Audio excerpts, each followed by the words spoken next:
We recently had a recognition for our Q4 in our LifeWave corporate office in Taguig. And I just want to share a video of a couple who have been using and being part of LifeWave and rank up as a manager.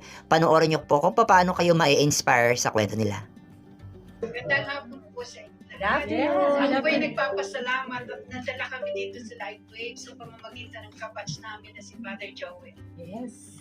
Nung dinala kami dun sa Cubao, sabi ko, ano na naman ang gagawin ko dyan? Ayoko ng ganyan.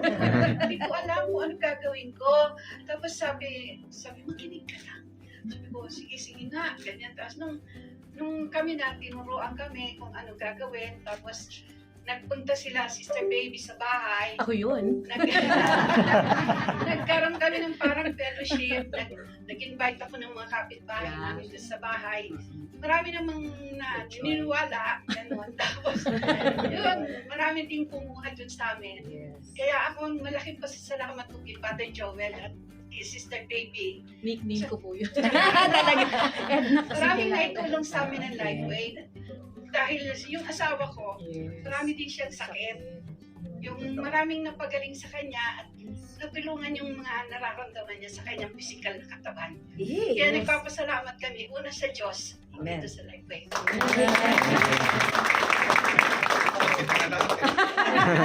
Share mo din dito yun. Okay.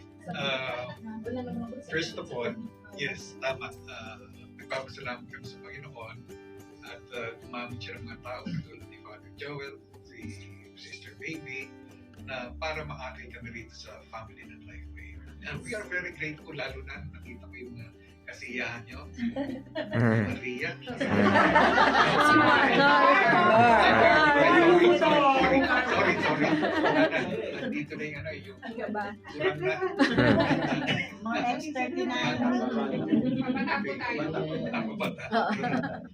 At tuwing nakikita kami ng ganitong occasion, natutuwa kami dahil yung even though na hindi namin kayo kakilala masyado, natutuwa kami dun sa galak nyo. Yes. Nagiging rin kami, masaya rin kami kapag kayo nagkakilala. Thank you all. If you want to know more about LifeWave and how you can be a brand partner, do this as a side hustle, contact us. Don't forget to like and follow for more.